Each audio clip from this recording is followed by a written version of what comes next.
The Victorio Peak. Tell me more about this story. The Victorio Peak story is particularly fascinating, and Victorio Peak is a mountain in New Mexico, near Hatch, New Mexico, and it's named after an Apache Indian chief, and his name was Chief Victorio. He was one of the last, like Geronimo, one of the last sort of Apache chiefs who was fighting, in his case, both the American Army and the Mexican Army. And he would do hit and raid attacks on stagecoaches and settlers and things like that. And he was known to be, quite a vicious warrior, actually. Well, Victorio, apparently, he was later killed in northern Mexico as once he had the army. In fact, he had the Buffalo Soldiers, the famous Buffalo Soldiers, after him, and they chased him into Mexico, where the Mexican army actually killed him. But what turns out was that there was this mountain near Hatch, New Mexico, which is the area right now of near to White Sands and Alamogordo and the Trinity nuclear test site, and this is all just west of Roswell, in fact. There's a mountain there, and this mountain was called Victorio Peak, named after the chief. And people didn't think much about it, although this mountain was named after this famous Apache chief. Well, then in the 1930s, a guy named Doc Noss was his name. He was hunting in this area with his wife and a couple of friends, and it started to rain, and he was in this area of Victorio Peak, and he took shelter in what was a cave near the top. And the top of this mountain is not some giant, huge mountain, but it has a cliffs at the top. So the very top of this mountain is a very kind of battlement, rocky cliff face. He went into a cave there, and what he found was that this cave was the entrance into what was this mountain was a dormant volcano, and there were passages that went deep down inside the mountain.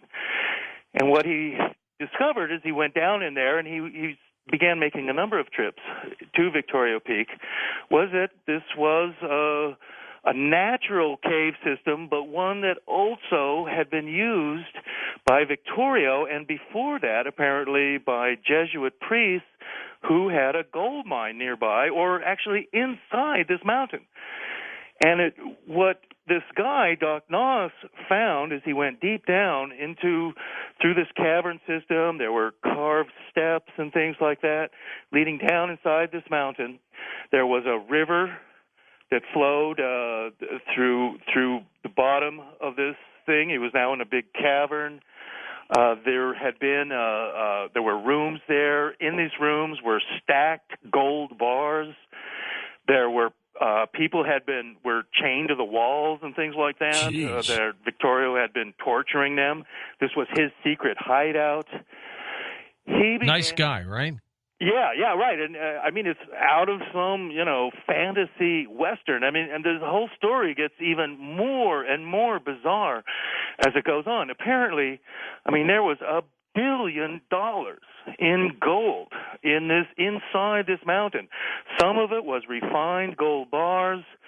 Some of it was other treasure that Victorio had taken from stagecoaches and pioneers and other people that he had robbed and killed and tortured in many cases. And he had very little use for any of this gold and whatnot. And in fact, he was killed, shortly afterward. And in fact, I believe that this ancient mine with all the gold inside it actually goes back to what's called the Padre LaRue mine, which was 100 years before Victorio. I get into all this in a long chapter in my book on Lost Cities and Ancient Mysteries of the Southwest. But what really gets weird here is that now at this time in the 30s, it was illegal to own gold in the United States. And these days people don't think about that. No, much, not at all. But for really from like the early 1930s up to 1971 or so. In fact, it was President Richard Nixon who made it legal to own gold again. But for all those years, from the 30s up to about 1970, it was to own gold bars, to have some like lost treasure of gold was illegal in the United States. You could own gold coins that had a numismatic value. That was okay, but not really bars of gold and things like that. And so that's what made this treasure in Victoria Peak so very difficult for this guy, Doc Noss.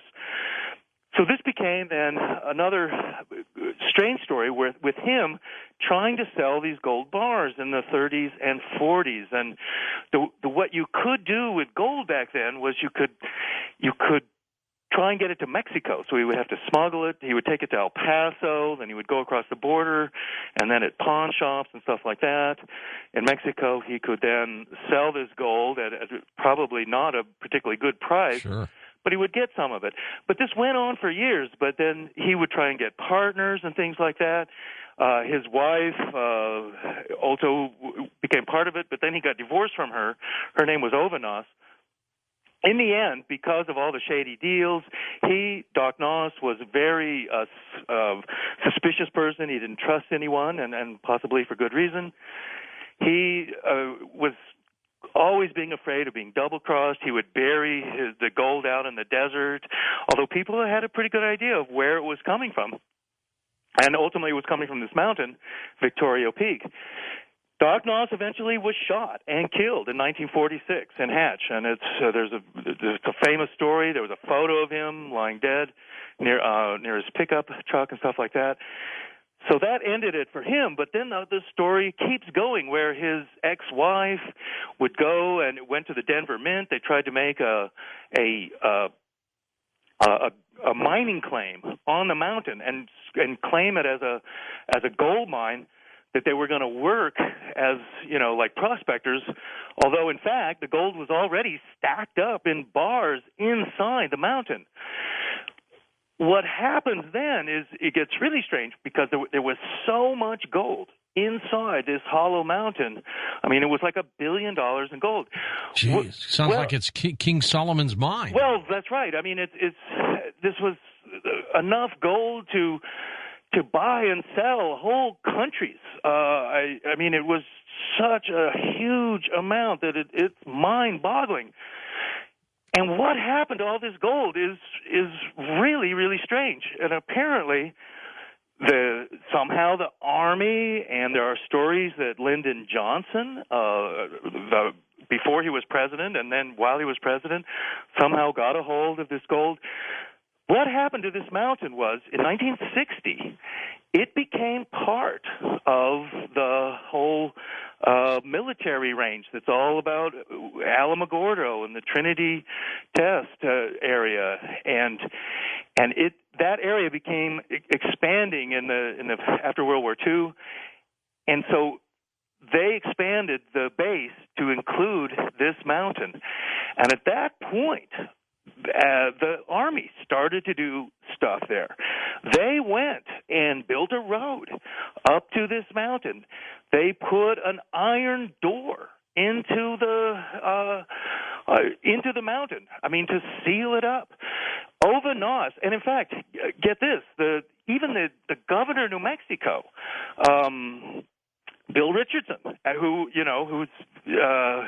ran for president last year, even. He got involved because